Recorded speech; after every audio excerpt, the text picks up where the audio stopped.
Yo, what's going on YouTube, and welcome to Goal Line Hockey. It's your boy Kevin Forte. Guys, we're taking a look at Mikael Granlund. Mikael Granlund is down to his potentially final three teams on his list that he would like to sign with. We're going to be taking a look at that in this video. If you like what we're doing here at Goal Line Hockey, want to see the latest news around the NHL, guys, make sure to give this video a thumbs up and a subscribe down below, and let's take a look at the potential destinations for Mikael Granlund.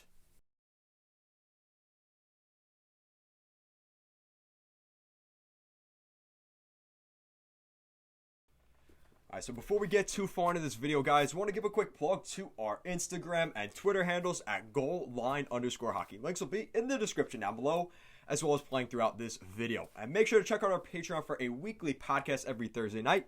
We take a look at the latest news around the league, answer some of your guys' questions from the YouTube comment section down below. So if you want a chance to have your question heard on next week's podcast, make sure to leave a comment down below.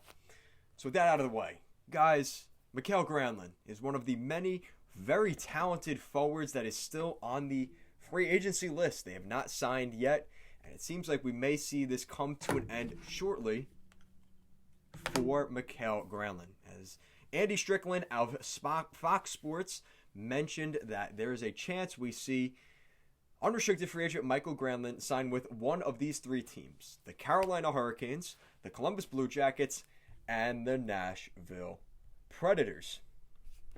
So if you look at the NHL right now, the Nashville Predators have the third most cap space in the NHL. Sixth most cap space in the NHL. Columbus Blue Jackets. And then we also have, who was the other team? Oh, shit, I already forgot. The Carolina Hurricanes. And they have less than $1 million in cap space. So, obviously I'm wearing the Hurricanes jersey because it looks freaking amazing. It looks fly. I'm looking good in it today. But I don't see how the Hurricanes sign him. I think he would be a great fit with the Carolina Hurricanes, but they just have no cap space. I don't know how they're going to get that done. You just look at their top six already. Yeah, I mean, they could use that. I mean, you look down the middle, you have Aho, Trocheck, Jordan Staal, and Morgan Geekie. That's a pretty solid top six. And not to mention, you have guys that can play center that are on the wing. Guys like Martin Necas in the top six, Brock McGinn and Ryan Dzingel in the bottom six. They can also play center. And then the other team that you have to keep an eye on, the Columbus Blue Jackets. They have one of the most amounts of cap space in the NHL. Now, they do have to sign Pierre-Luc Dubois as well, which is also something to keep in mind. But you look at their center depth, you've got Dubois, Domi, Koivu, and Grigorenko. And there's a little bit of question marks around Grigorenko. But again, there's another team with some decent center depth. Liam Foudy can play center, as well as Riley Nash. So, again, another team with some depth down the middle, but they could probably use a guy like Granlund, and he would probably more likely feature on the wing, whether it's with the Dubois line or the Domi line. Now that Gustav Nyquist is out for likely most of next season, they need another top six in that list, so Mikael Granlund would be a great fit there in Columbus. Now, the third team is the Nashville Predators, which I just made a video talking about the Nashville Predators. They could definitely use a guy like Mikael Granlund back. And I think this is the last destination for Mikael Granlund because he's already tried it here in Nashville. But they did trade, for him last offseason. And they're hoping to get something out of him with that Kevin Fiala trade with the Minnesota Wild. So they're hoping that, he comes back, and he was a decent player there. They desperately need some winger depth. Forsberg, Johansson, and Arvidsson is your top line. That's not too bad. Obviously, Ryan Johansson needs to step up, though.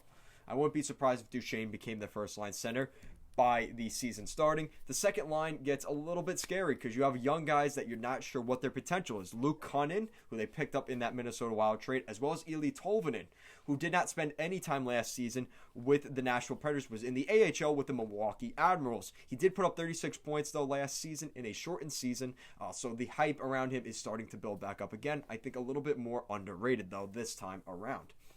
And obviously, Matt Duchesne. And down the middle, they have another team, pretty solid center depth in the bottom six. Nick Cousins, Calle Jarnkrok, Brad Richardson, and Colton Sissons can all play center. So four of your bottom six guys can play center. And not to mention, Luke Kunin has played center in the past, so he could be a center as well in the top 6. You add Mikael Granlund, it's more of a safe haven to put a guy like Luke Kunin or Eli Tolvanen further down the lineup, and then it puts guys like Trennan, Grimaldi, Sissons.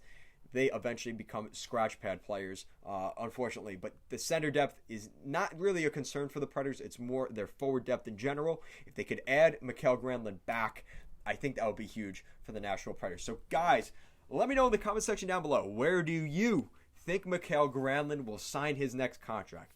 Hurricanes, Blue Jackets, or Predators? Let me know in the comment section down below. Now, if you like what we're doing here at Goal Line Hockey, want to see the latest news around the NHL, guys, make sure to give this video a thumbs up and a subscribe down below. Thank you so much for watching, and have a great day.